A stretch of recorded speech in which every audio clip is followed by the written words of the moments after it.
Nag-share nga pala ako guys kung para saan tong connection na ito sa previous video ko, kung anong gamit nito guys.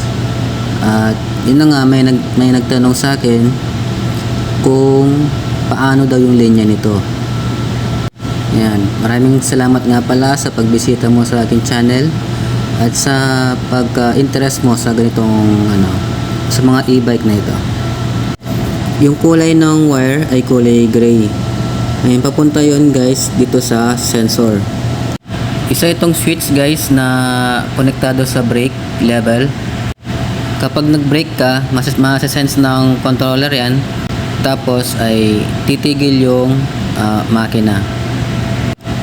Hindi ito totally mag-brake yung makina guys ha.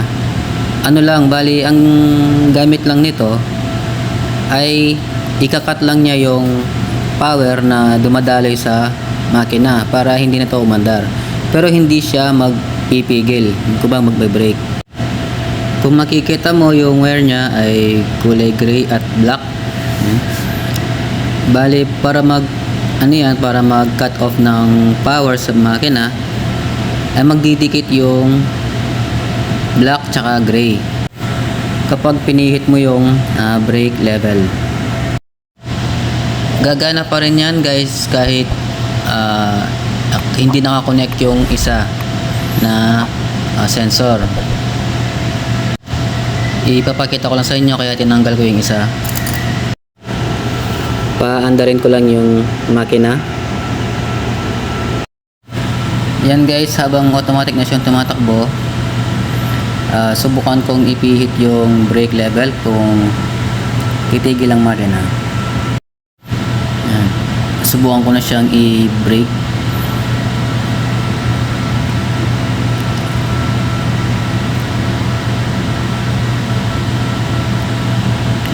Ito nga pala yung tinanggal kong guys, yung connection.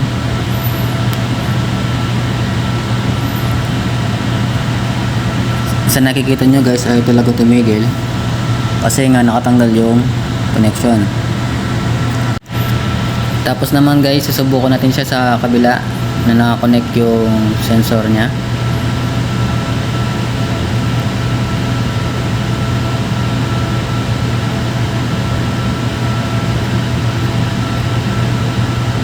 Ayan guys, tumigil na siya. Bale, kahit nakatanggal yung isa, gumagana pa rin yung kabila guys. Basta nakakonect yan. Kahit alin sa dalawa, basta nakakonect sila, gagana yan guys.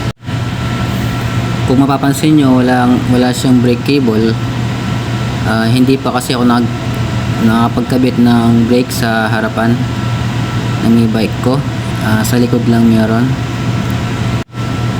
Ang susunod naman na gagawin guys ay ipapakita ko sa inyo kung paano mag-test ng linya gamit ang tester. Sakali man na nakakonect lahat naman ng connections pero ayaw pa rin tumigil ng makina, kailangan nyo mag-troubleshoot. Ayan, iti-testing natin yung linya at ipapakita ko sa inyo kung paano ang gagawin. Una guys, kailangan naka-disconnect yung connection ng sensor. Kailangan open wiring yan. Tapos magkakabit tayo ng external wire connection. Ayan, ikaklam natin yung sa may connector.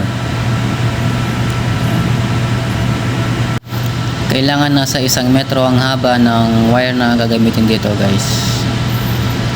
Yan, bakit natin kailangan ng wire? Para matesting natin yung continuity ng wire, kung putol ba siya o hindi.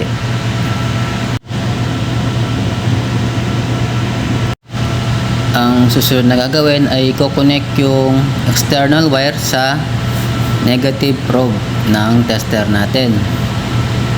Yan, kukonect nyo lang guys. Tapos testing muna testingin nyo muna yung tester kung gumagana siya. Kung mayroong buzzer yung tester nyo, doon nyo ilagay guys para mabilis ang pag-testing. Para malaman ang continuity ng wire connection ay didikit mo lang yung positive probe sa may kulay gray na connection ng wire. Yan, pag narinig nyo nagbabuzzer siya, ibig sabihin buo yung connection, wala siyang putol guys. Ganyan din sa kabila, pares lang yung procedure ng pag-testing. Kung wala namang buzzer yung pag-testing ninyo guys, iset lang yung tester sa may ohms. Yan, same procedure din, ididikit lang yung sa yung positive probe sa may kulay gray na linya.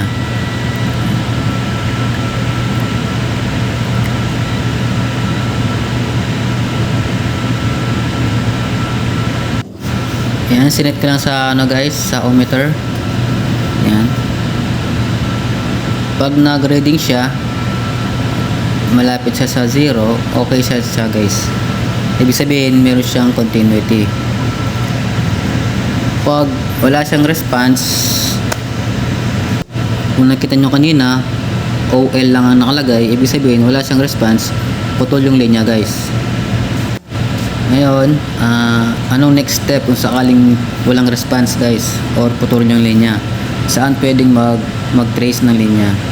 Yan, dyan lang pwede guys dahil yan lang ang naka-expose na wire. Dahil balot na balot yan guys. Yan, imposible maputol lang kayo dito sa loob kasi hindi naman nagagalaw yan. Pero kung sakali matamaan dito ng matalim na bagay, pwedeng masugatan to guys at madama yung linya. Doon kayo pwedeng mag-check kapag may nakita kayong dyan, damage. Ayan guys, sana may natutunan kayo sa video nito. Thank you for watching and God bless us all.